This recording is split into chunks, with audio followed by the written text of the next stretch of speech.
He will now say the words, "and she started being like," then simultaneously mimic a body colliding with the wall. He will then stop himself mid-thought and subtly modify the detail. And she started being like freaking out, and I was like, listen. And she started being like freaking out. Oh, good catch. He goes from illustrating Yardley hitting the wall to, as he states, freaking out. He seems to realize mid-sentence this isn't the best way to explain her injuries, so he changes the detail to buy himself time. And she started being like freaking out, and I was like, listen, I'm not like here to do anything, I'm here to talk to you. He carefully shifts the topic from Yardley to himself, and keeps it there for 8 seconds before attempting to re-explain what occurred in a more self-preserving manner. And she was like, and like sort of like being like, no, like hitting her head like.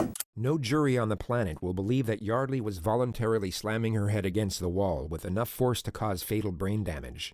All George has done here is give away the fact that he knows Yardley has sustained some type of head injury, and now lied on record about how brilliant detective work, just letting this idiot speak. I mean, actually. And like, it was not at all like a good conversation because.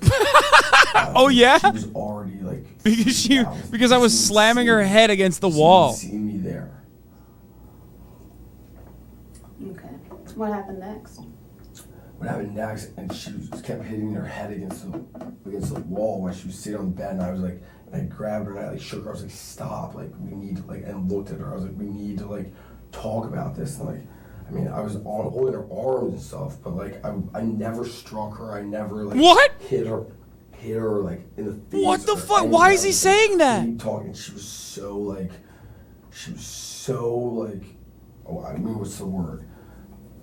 Like, you know, like flop.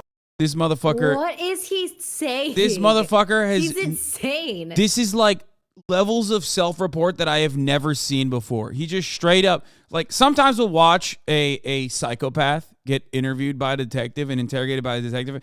And I mean an interview because they want the detective to know what they did. They're proud of it.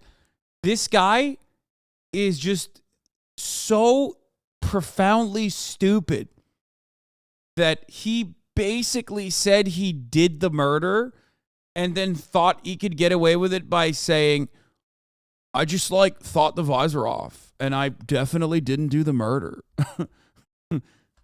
Insane. Incredible.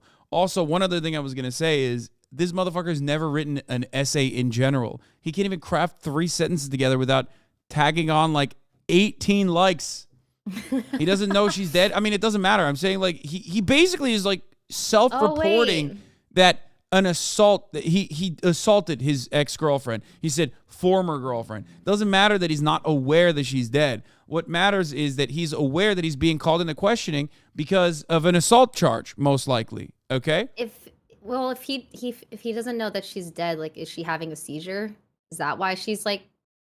Because the way he's like describing her as like hitting her head against the wall herself and flopping, like he was making like the arm movements.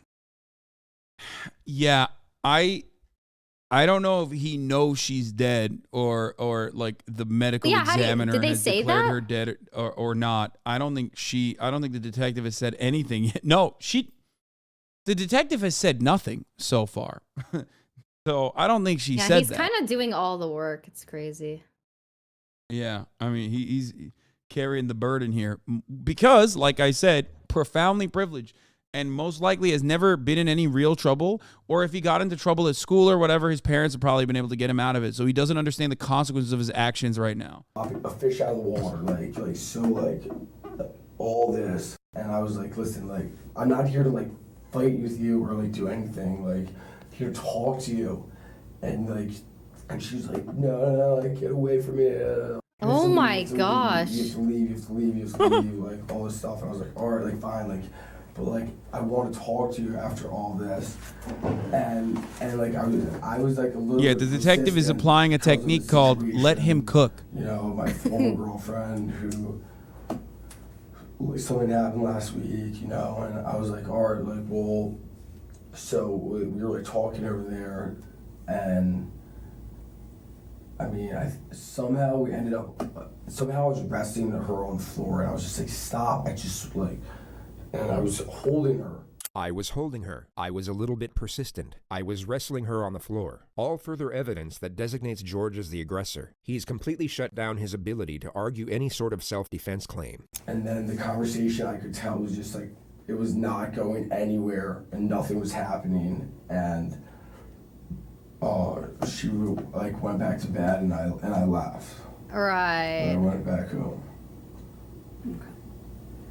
Phase 1 is now complete. The suspect has unknowingly locked himself into a storyline that will put him away for a very long time. He's phasing up right now. The risk of him shutting down or requesting a lawyer is no longer a primary concern. So the interrogator will now increase the pressure. She will confront him on certain elements that she pretended to overlook before. And the ideal scenario is to cause just enough panic so that he backpedals on previous statements and contradicts himself.